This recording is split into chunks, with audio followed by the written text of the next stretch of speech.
Bonjour, alors on va parler aujourd'hui de ce vent de panique qui s'installe dans les médias traditionnels, alors que ces derniers se rendent compte qu'ils sont en train de perdre complètement le contrôle de la population, perdre le contrôle de la façon dont les gens pensent, perdre le contrôle de l'agenda politique, et ils sont de moins en moins capables de dicter l'agenda politique, et ça les rend fous. Ils s'en sont rendus compte surtout à partir de l'année 2016, lors du Brexit et de l'élection de Donald Trump. Les médias, lors du Brexit, ont fait front commun contre le Brexit, avec des sondages qui disaient que ça allait pas passer, et finalement le Brexit est passé. Même chose avec l'élection de Donald Trump. Les médias ont fait front commun contre Donald Trump, sauf peut-être vers la toute fin, Fox News, avec des sondages qui disaient qu'Hillary allait passer, et finalement c'est Trump qui a été élu. Alors là, ils se sont rendus compte, là, quoi qu'on fasse, quoi qu'on dise, la population ne nous écoute plus, la population cherche de l'information ailleurs qu'auprès des médias traditionnels, et ça les rend fous.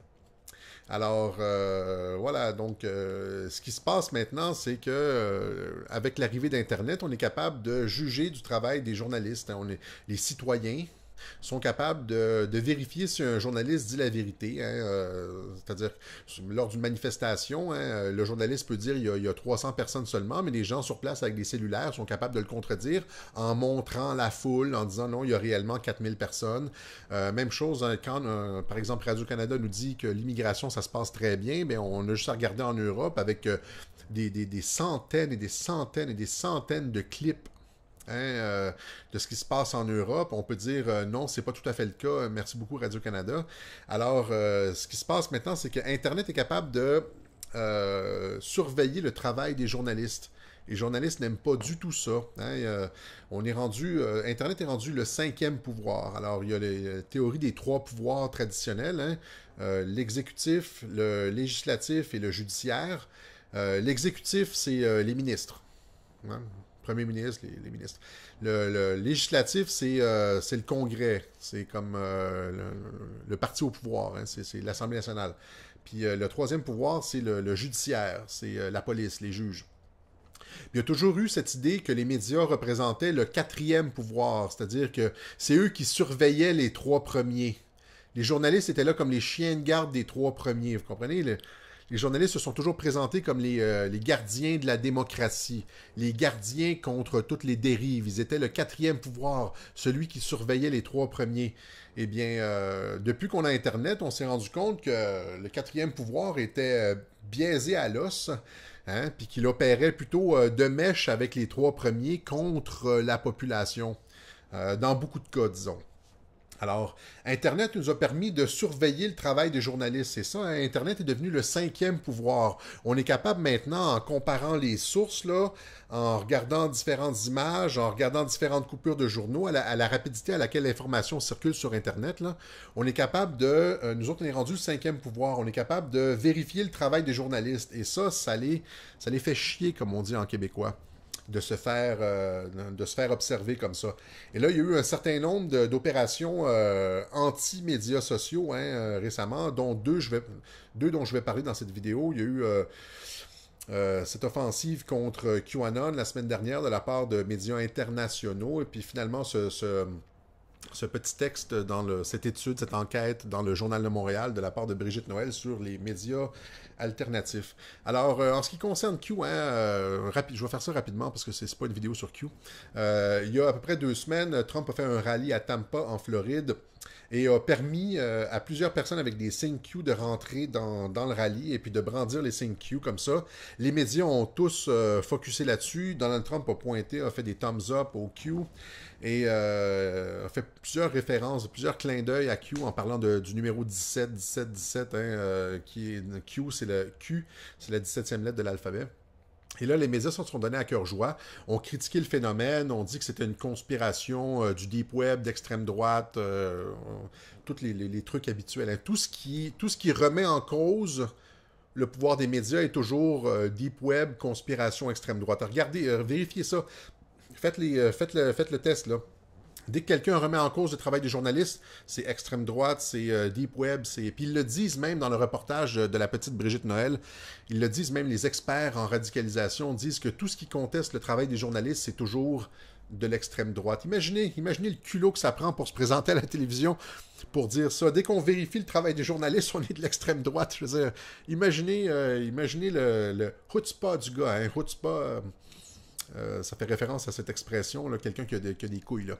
Alors, voilà, donc ils ont critiqué, ils ont tenté de critiquer QAnon en disant que c'était de l'extrême droite alors que c'est du monde ordinaire, en disant que c'était le deep web alors que c'est, tu sais, t'as même pas besoin de mot de passe pour aller sur 8chan. Manifestement, ils ne savaient pas de quoi ils parlaient. Ils essayaient juste de discréditer le phénomène, mais ce faisant, ils ont apporté beaucoup plus je veux dire, ils ont porté le phénomène à la conscience de beaucoup plus de personnes. Alors qu'il y avait auparavant peut-être, je sais pas, plusieurs millions de personnes qui s'intéressaient au phénomène. Et là maintenant, ils ont multiplié ça par 10. Hein, et ça a été un piège tendu par Q, par Trump. Il l'avait dit il y a à peu près un mois, préparez-vous parce qu'on va faire en sorte que les médias s'intéressent à nous. Et là, Trump a permis les signes. Et c'est ce qui a fait en sorte que les médias se sont intéressés au phénomène pour le discréditer.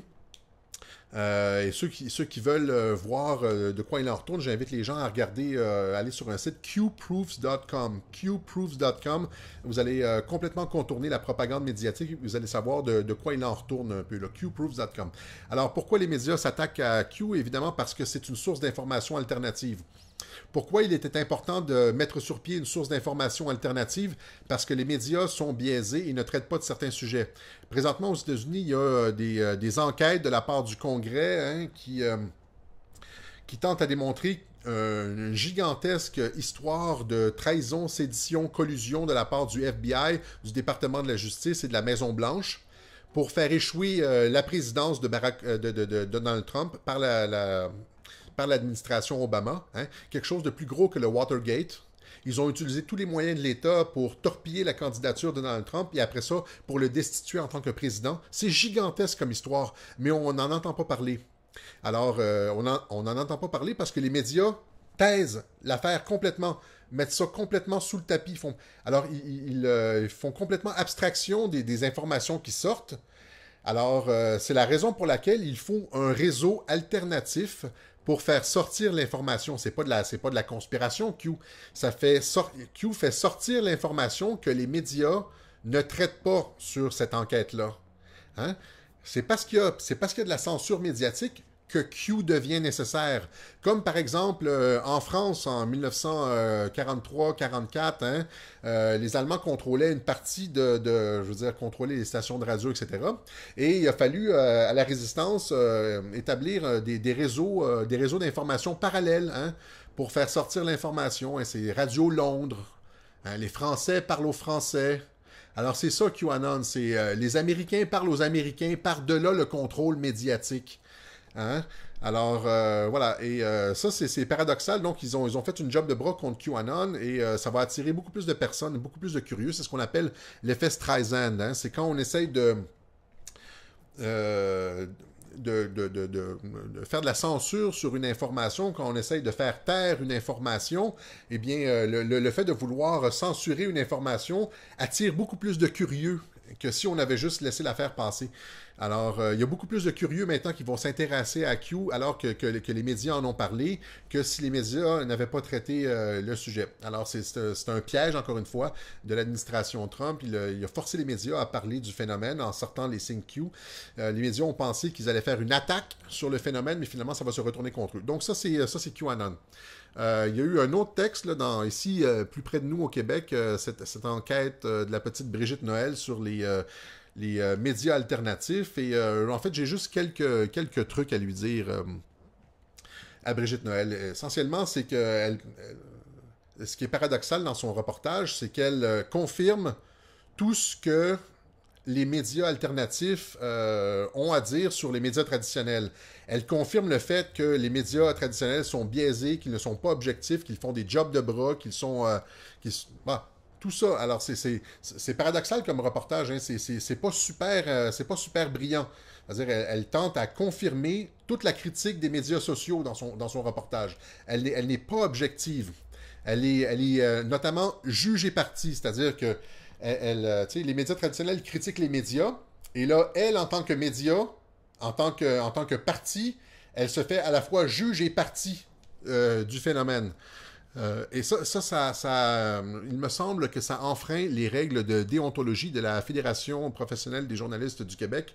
Hein, il y a une question de conflit d'intérêts. Elle est manifestement en conflit d'intérêts dans ce reportage, puisque les médias alternatifs l'accusent d'être biaisé, accusent les médias traditionnels d'être biaisés, et elle fait un reportage sur le fait que les médias traditionnels l'accusent d'être biaisé. Alors, elle est à la fois juge et partie. Vous comprenez? Ça enfreint les règles de déontologie. Il y a plusieurs choses dans son reportage qui montrent qu'elle n'a aucune conception des règles journalistiques traditionnelles, qu'elle est... que c'est une job de bras, encore une fois, comme je dis, là. Notamment le fait qu'elle ait accordé seulement 1 minute à ceux qui consomment des médias traditionnels et qu'elle a accordé 3-4 minutes aux prétendus experts je veux dire, à la partie opposée, aux experts qui critiquent les médias traditionnels. Il y a cette Madame Campagna qui dit que le discours qu'on entend dans les médias alternatifs tente à légitimer la violence. Okay? Alors qu'il n'y a jamais eu de violence de la part des groupes qui nomment dans le reportage, la Meute, Storm Alliance. Il n'y a jamais eu de violence.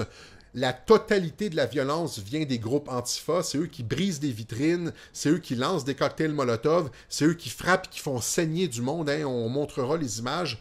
La violence extrême des Antifa n'est pas mentionnée par Madame Campagna. Alors, tout ça est... on voit bien que ce ne sont pas des universitaires, vous comprenez? Ils sont là parce que ce sont des militants qui ont une job. Ce ne sont pas des universitaires. Normalement, quand tu es un universitaire, tu es supposé être objectif, mais là, Mme Campagna, elle est absolument pas objective. Elle dit que la violence vient de l'extrême droite, puis elle fait complètement, alors qu'il n'y en a jamais eu, puis elle fait complètement abstraction de la violence des antifas. Même chose avec ce beau garçon, le Benjamin Ducol, je pense qu'il s'appelle. Il parle bien, mais il dit évidemment que toute critique des médias est de l'extrême droite. Vous comprenez ce qu'il vient de dire? Il dit que toute critique des médias traditionnels, c'est les thèmes de l'extrême droite. Alors, qu'est-ce qu'il est en train de dire? Hein? Nous, je m'inclus là-dedans, nous, l'information alternative, nous sommes les seuls maintenant qui traitons des thèmes qui sont chers à la population. C'est pour ça qu'on a de la traction, comme on dit. Les médias traditionnels ont abandonné le peuple depuis longtemps. Hein. Ils sont à la solde d'intérêts mondialistes. Hein. Ils sont là pour appliquer le programme de l'ONU, le programme Soros, à une population récalcitrante. C'est pour ça que les gens quittent les médias traditionnels, parce qu'ils sont déconnectés de la population.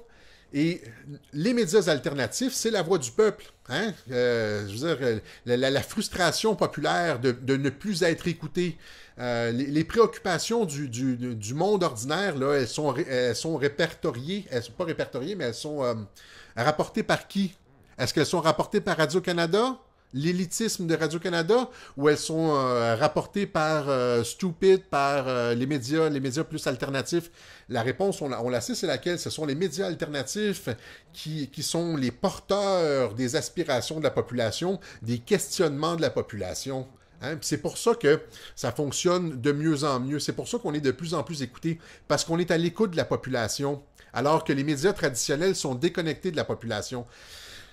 Et là, ce qu'il dit, ce que ce garçon-là dit, Benjamin Ducol, il dit que les médias alternatifs sont de l'extrême droite. Vous comprenez? C'est-à-dire, on est populiste, on est de l'extrême droite. C'est-à-dire que, à cause qu'on se fait les rapporteurs des préoccupations de la population, on est de l'extrême droite. Mais il n'a pas compris comment ça fonctionne, le principe d'extrême.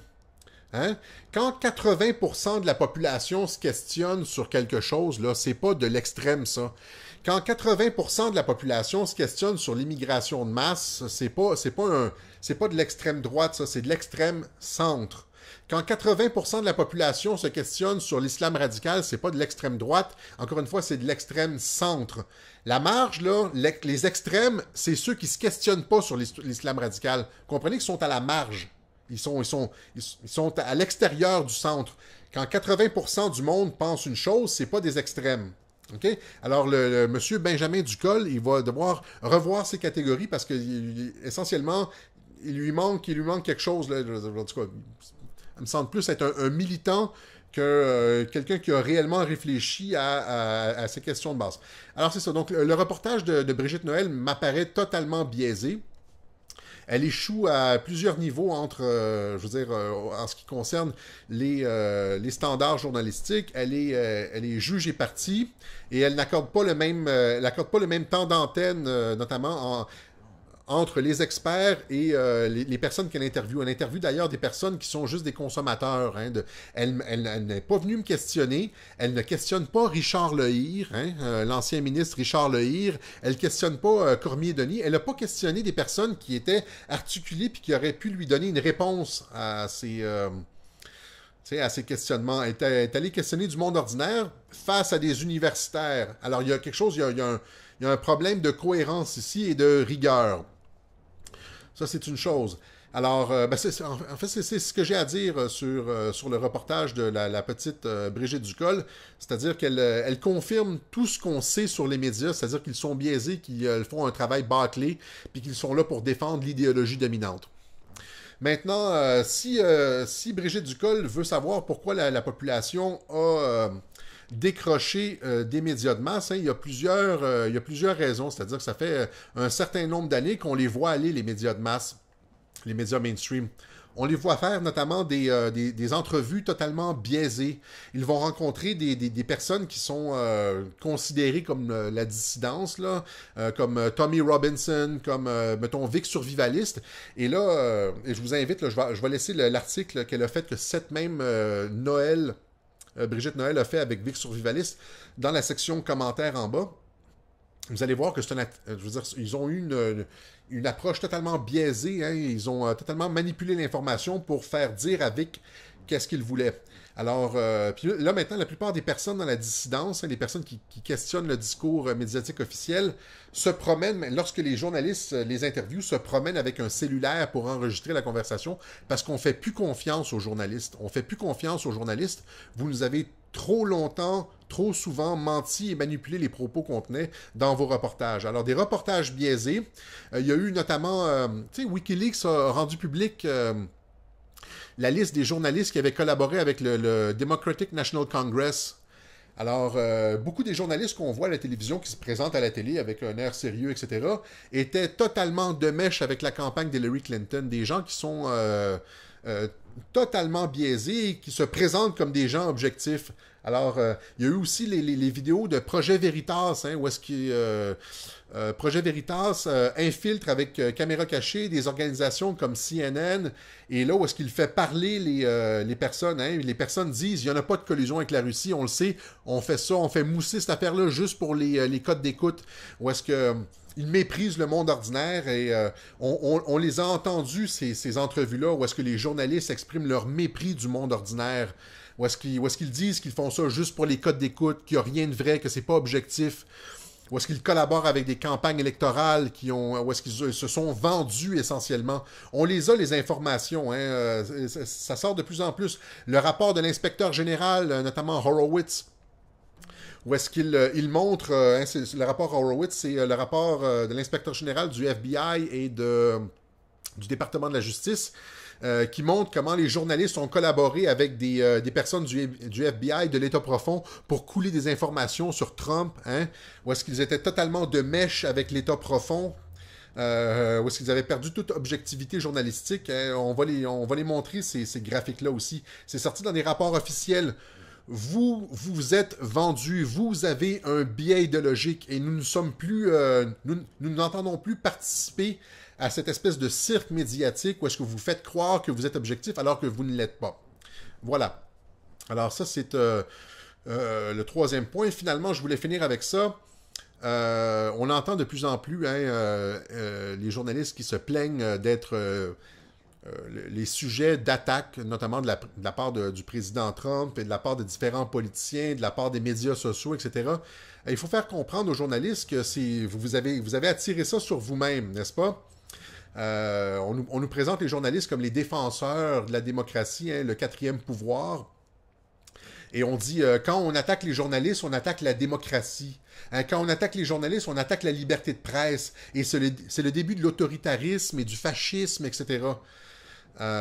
Oui, mais vous vous êtes rendu la cible de ces attaques parce que vous êtes descendu de votre pédestal par vous-même et vous êtes descendu dans l'arène. Vous vous êtes fait les outils, les armes d'idéologie politique, les collaborateurs de partis politiques. Vous vous êtes fait partie prenante du processus politique. Comprenez? Quand vous défendez une idéologie auprès de la population, quand vous êtes les représentants, les hacks de partis politiques, hein?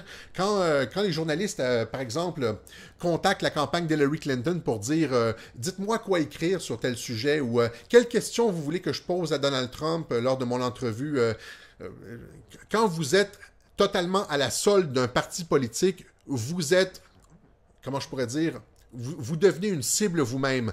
Vous descendez de votre pédestal et vous entrez dans l'arène politique. Et là, je ne dis pas que tous les coups sont permis, mais venez pas critiquer le fait que vous prenez des coups parce que vous avez abandonné l'objectivité journalistique par vous-même, vous défendez des idéologies, vous défendez des partis politiques, et donc vous êtes partie prenante du processus politique. Vous êtes, comme les syndicats, comme les partis politiques, des cibles légitime de la critique politique. Voilà. Alors, c'est une vidéo un petit peu plus longue que ce que je pensais. Donnez-moi vos réflexions dans les commentaires un peu plus bas. En terminant, je voudrais remercier tous ces nouveaux membres Patreon que j'ai. Ça aide beaucoup. Hein, je veux dire, l'adhésion à Patreon me permet d'acheter du nouvel équipement. J'ai acheté un nouveau micro, j'ai acheté de l'éclairage et tout ça. C'est extrêmement stimulant et je voulais remercier tous ceux qui ont commencé à contribuer sur Patreon. C'est en train de faire boule de neige et ça aide énormément. C'était extrêmement stimulant. Merci beaucoup à tous et à la prochaine.